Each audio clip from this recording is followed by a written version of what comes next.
Welcome back to the AAA MF YouTube channel. In my last video, I reviewed this beautiful Aston Martin Racing Green GT8. Now, this car has 440 brake horsepower and it sounds incredible. Why don't we go and listen to it? Let's hear what it sounds like.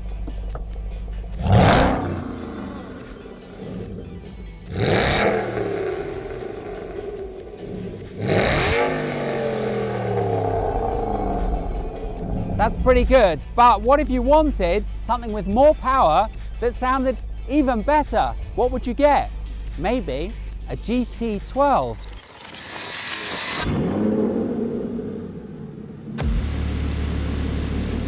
Look at this spectacular car. Why don't we see what this one sounds like?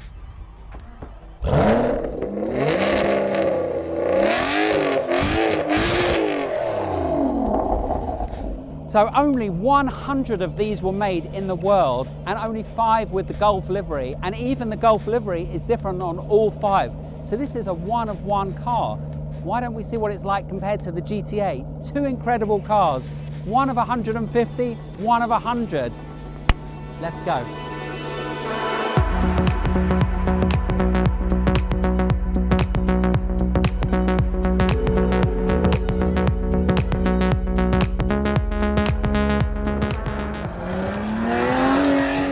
So I've been driving the GT12 now for half an hour. I wanted to get a feel for the car before I started giving you some feedback, and these are my thoughts.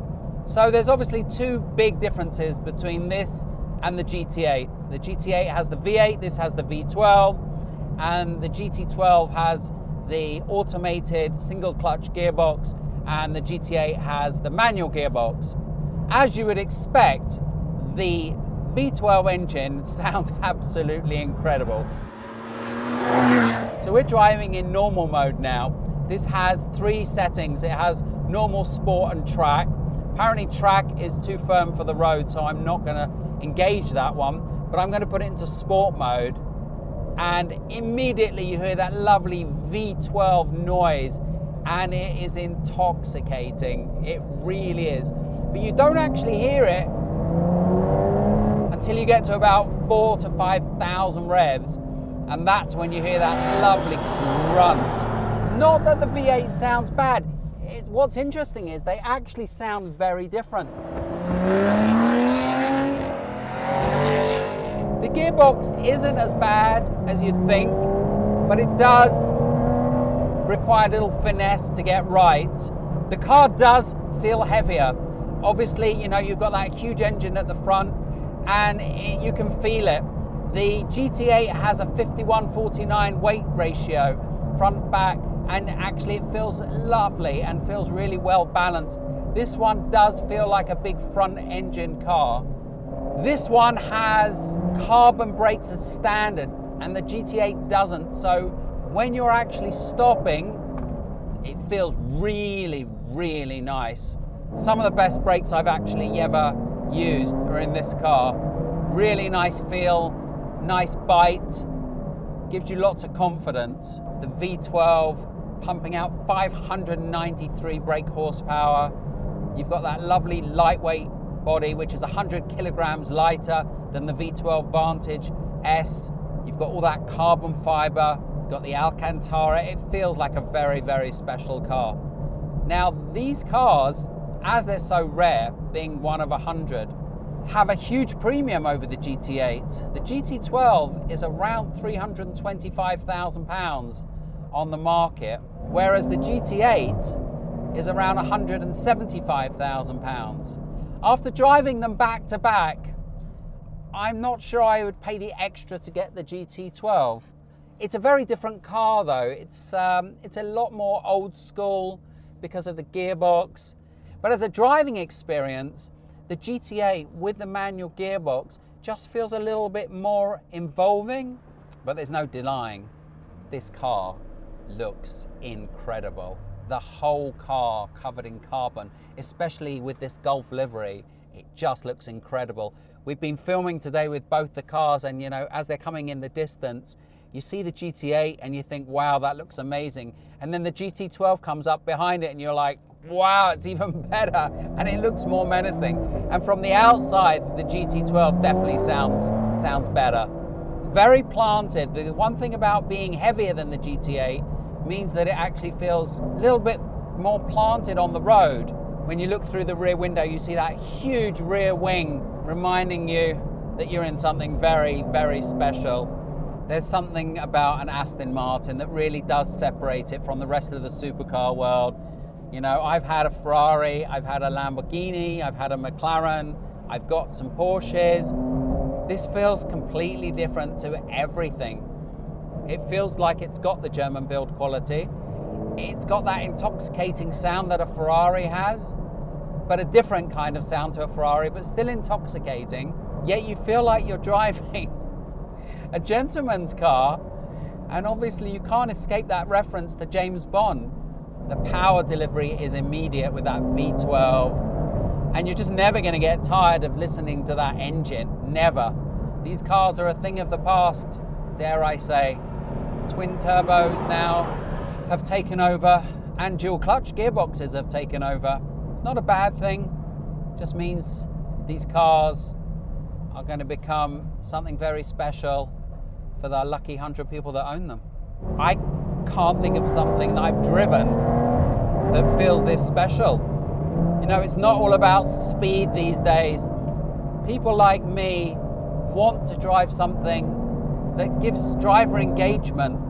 That's why I have a 997 GT3 RS 4 litre. I like having that manual gearbox. I like having a car that really gives you a lot of feedback through the steering. And remember, the Porsche only has 500 brake horsepower, just under, and you never feel like you don't have enough power, but you feel very, very engaged. And this is a very similar feeling. You feel very engaged in this car. So we've been driving the GT12 now for quite a long time. Why don't we get back into the GT8 and let's compare the two back to back. Incredible car, but let's see what it's like compared to the GT8.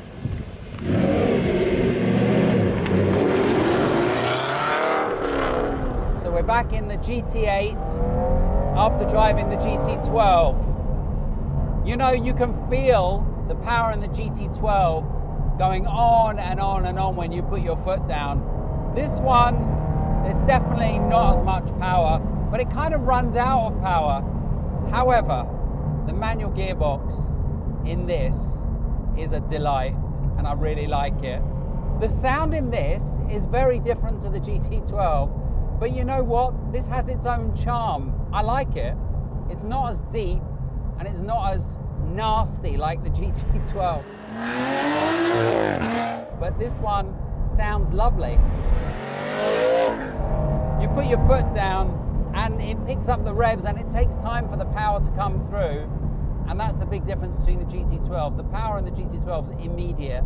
This feels lighter than the GT12. It feels a little bit sweeter in terms of its balance. Whereas with the GT12, you feel like you're in something that's kind of a little bit on a knife edge. If you get it wrong, you're in trouble. Whereas this feels a little bit more 911 GT3 RS-esque. With the GT3, you can feel like you can chuck it around. And with the GT8, you feel like it's a little bit more chuckable. They're very different cars. I think that would be my conclusion. They're very, very different cars. The GT8 really is a lovely, lovely car to drive. It's really well balanced. It feels nice and light. It feels fun. I love it. I love it.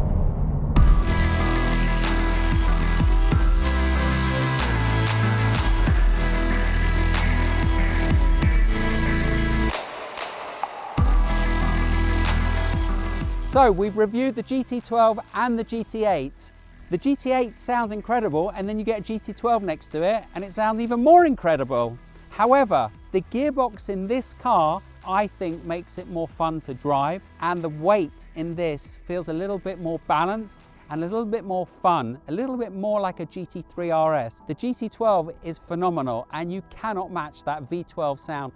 However, it's much more of like a GT cruiser and something that you probably wouldn't chuck around as much. For this, the money, 175 as opposed to 325 for the GT12, I think this is a bargain. There's not many cars that I jump into as a YouTuber and drive that I actually want to buy. You know what? I think I want to buy one of these. Please subscribe. Please follow me on Instagram. We've got loads more interesting videos coming. The GT8, one of the best cars in the world.